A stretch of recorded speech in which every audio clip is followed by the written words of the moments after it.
This video is sponsored by Factor. Get chef-crafted, ready-to-eat meals delivered straight to your door. Go to factor75.com and use code WONDERFB50 to get 50% off your first Factor box and free breakfast for 1 year. In 2003, J.M. Coetzee was awarded the Nobel Prize in Literature. When giving his acceptance speech, he didn't discuss his career, he didn't lecture about culture or politics, he didn't thank anyone. He didn't even really discuss literature. Instead, he gave one of, if not the most unusual Nobel Prize acceptance speeches in history. Following a brief reference to a childhood memory, he proceeded to recite a strange kind of parable. When introducing it, he said, "The piece is called He and His Man, or His Man and He. I cannot remember which comes first, he or his man." This was not a lapse in Coetzee's memory. He knew the name of the story. Fundamentally, we all live two separate lives. One is our direct lived experience. That is, what our bodies and brains encounter, produce, and sense. All that is unconscious or external, but nonetheless real and integral to who we are. The second is our conscious awareness. That is, what our conscious mind observes, comprehends, conceptualizes, and tracks through language, ideas, beliefs, and stories. In Coetzee's speech, he refers to two men, he and his man.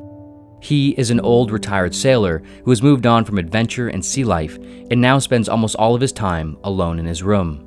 His primary interaction with the world and others is through reports that he regularly receives from the character referred to as his man, an individual who travels around Europe encountering various events and phenomena. It is soon revealed that the retired sailor is Robinson Crusoe, one of the most famous fictional characters in history. This character originated in the 1719 novel titled Robinson Crusoe, written by the author Daniel Defoe, in which he is an English sailor who is shipwrecked on a remote island for 28 years before finally being rescued. What turns Coetzee's speech from interesting to profound, and perhaps a bit unsettling, is that Crusoe's correspondent, his man, is Daniel Defoe.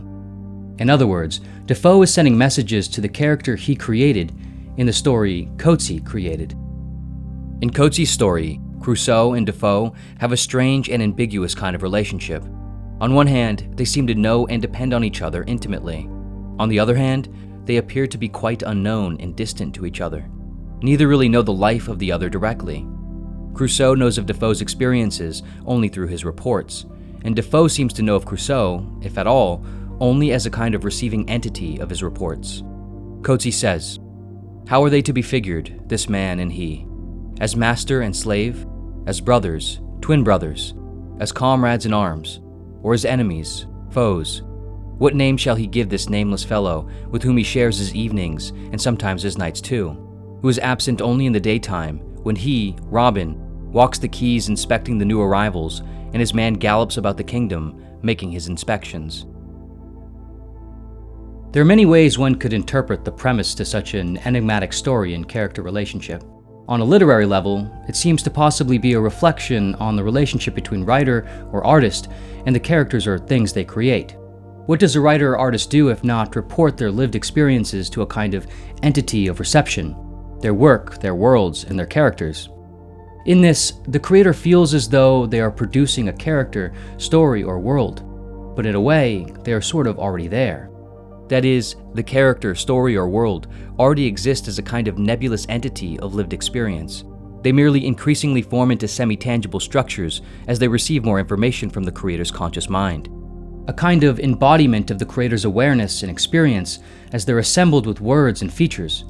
Coetzee writes, "How then has it come about that this man of his, who is a kind of parrot and not much loved, writes as well as or better than his master? For he wields an able pen, this man of his, no doubt of that. Only when he yields himself up to this man of his do such words come." There's also a deeper interpretation here. The very nature of the mind and consciousness, how we form knowledge and understanding, and how we don't. Whether we write or not, whether we publish or not, each of us are authors. Ourself, the conscious observer and narrator of our lives, is the product of our mind's creative work. The stories we tell ourselves about ourselves and the world, the concepts we form and the beliefs we hold. Our source material, our inspiration, is all of the sensations of the body and brain and their interactions with the external world. Naturally, these two channels, experiencer and observer, are always trying to work together. Both born of and sharing the same fundamental substrate of being, they both operate toward the same shared goals: survival and continuance. On the unconscious experiential level, this is fairly obvious. We automatically try to catch our balance when we trip, move our hand away from something hot or sharp. We blink and breathe automatically. Our heart rate automatically increases, and we become adrenalized when we perceive a threat, and so on. On the conscious observer level, it's slightly less obvious, but still apparent. We attempt to make order, meaning, and rigidity out of our experiences through language, concepts, stories, and beliefs.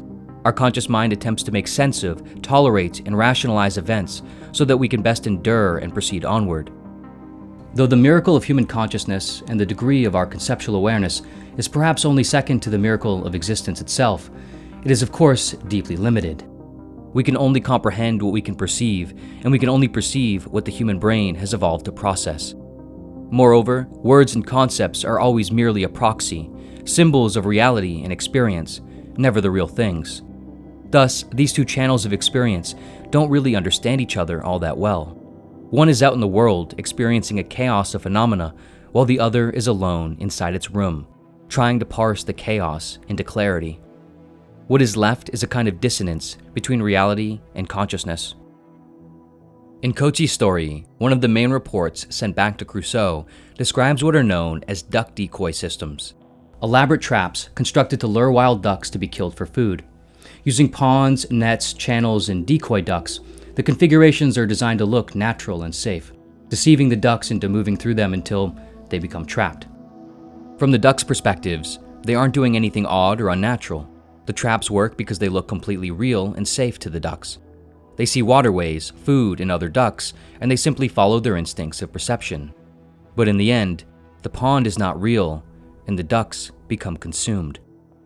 Coetzee writes, "By these representations, which are made all in duck language, they, the decoy ducks or duckoys, draw together vast numbers of fowl and, so to say, kidnap them. They guide them back across the seas from Holland and Germany and settle them down in their decoy ponds on the fens of Lincolnshire, chattering and gabbling to them all the time in their own language, telling them these are the ponds they told them of, where they shall live safely and securely." Of course, we aren't ducks, but the distance between the abilities of our perception and the true nature of reality is likely inconceivably further than the distance between us and ducks. Like the ducks in the decoy systems, we don't misunderstand reality because we're foolish or irrational or doing anything unnatural.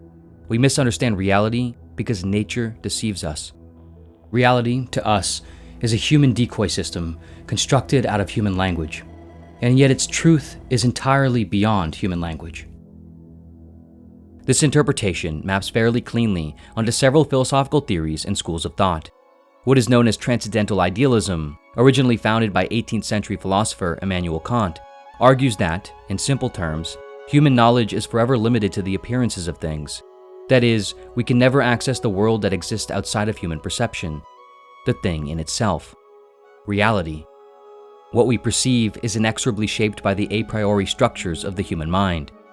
19th century philosopher Arthur Schopenhauer argued in his masterwork, The World as Will and Representation, the world is fundamentally divided into two components: the will, which is the unified underlying substrate of reality that endlessly strives to sustain and express itself, and representation, which is how the world, or the expressions of the will, appears to consciousness. According to Schopenhauer, we can never directly access the true reality of things except through bodily sensations. The body gives us a kind of access point to the will, a direct subjective correspondent sending us reports. But when trying to interpret and transcribe these reports into concepts and words, we move away from the will and into representation, a distortion. Schopenhauer writes, "The world is my representation. This is a truth valid with reference to every living and knowing being, although man alone can bring it into reflective, abstract consciousness.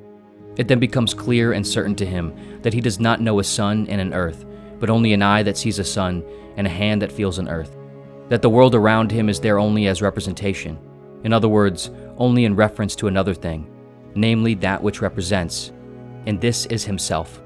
Everything that exists for knowledge, and hence the whole of this world, is only object in relation to the subject, perception of the perceiver. In a word, representation. Likewise, the philosophy of Taoism suggests that the observing self, experiencing self, and external world are all inseparable in a state of constant flux, carried out by what is referred to as the Tao, the true underlying unified nature of reality. But as such, the Tao exists solely beyond concepts and language. It cannot be named or understood. Ideas and terms, including the Tao itself, can only gesture in its direction. Reality in this case isn't exactly a trap, but trying to comprehend and categorize it is. We must rather flow with it, letting go of rigidity, explanations, and certainties. The opening verse of the Tao Te Ching reads, "The Tao that can be spoken is not the eternal Tao. The name that can be named is not the eternal name. The nameless is the origin of heaven and earth. The named is the mother of myriad things." Thus, constantly without desire, one observes its essence. Constantly with desire, one observes its manifestations. These two emerge together but differ in name. The unity is said to be the mystery of mysteries, the door to all wonders. In the end, Coetzee seems to possibly be representing a similar kind of inability to comprehend the world and define the self through a sequence of character relationships. Robinson Crusoe's relationship with his creator, Daniel Defoe, and Crusoe and Defoe's relationship with Coetzee, who, in this story, is sort of their creator. In this web of fiction weaved out of experience, it isn't obvious what and who is real, if anything. Referring back to Coetzee's introduction to his story, when he says, "The piece is called He and His Man, or His Man and He. I cannot remember which comes first, he or his man." There is something subtle yet deeply important in this preface that seems to cleanly summarize the authorship problem of identity and truth. We imagine we are the author of our thoughts and selves, but we are characters being written by the reports of forces we barely understand or have access to. We are both a character being written and the author of the character in the same story. We are not solely the observing mind, we are not solely the experiencing body, and we are not the external world. We are the sum total of all of it, all in constant motion. We are each an expression of the will, the Tao, a universal awareness, or the universe itself, whichever word or concept you like. Because in the end, whichever word or concept you like is irrelevant. Of course, what is relevant to continuing on and flowing with reality is eating. Ironically, despite eating being one of the most basic and fundamental aspects of our condition, getting and preparing good quality, good tasting meals can be extremely time-consuming and inconvenient. This video's sponsor, Factor, helps solve that exact problem. Personally, I'm not big into cooking, and I'm someone who tries to prioritize time and focus as well as I can. Shopping and cooking are just not often at the top of that list, if I can avoid them. The problem is, of course, alternatives can be junk food or expensive meals out, but Factor makes it so I can both reduce time shopping and cooking without compromising on taste or nutrition. Factor's meals are made with real ingredients, have balanced macros, and come with at least 2 vegetables per meal, which makes the challenge of maintaining a balanced diet much easier to overcome. The meals are ready to eat, so no planning, prep, or cleanup. Just open, heat if needed, and eat. I absolutely love the Monterey spinach chicken I recently had, which was ready in minutes. Particularly this time of year when I'm trying to maintain work while enjoying the summer, Factor helps me eat well with real food while reducing stress and time in a way that is one of those things you notice actually improves your life. 97% of people say Factor helps them live a healthier life, and 92% say it makes their life less stressful. I'm certainly one of them. Head to factor75.com or click the link below and use code WONDERFB50 to get 50% off your first Factor box plus free breakfast for 1 year. That's code WONDERFB50 at factor75.com to get 50% off plus free breakfast for 1 year. Offer only valid for new Factor customers with the code and qualifying auto-renewing subscription purchase. And of course, as always, thank you so much for watching in general, and see you next video.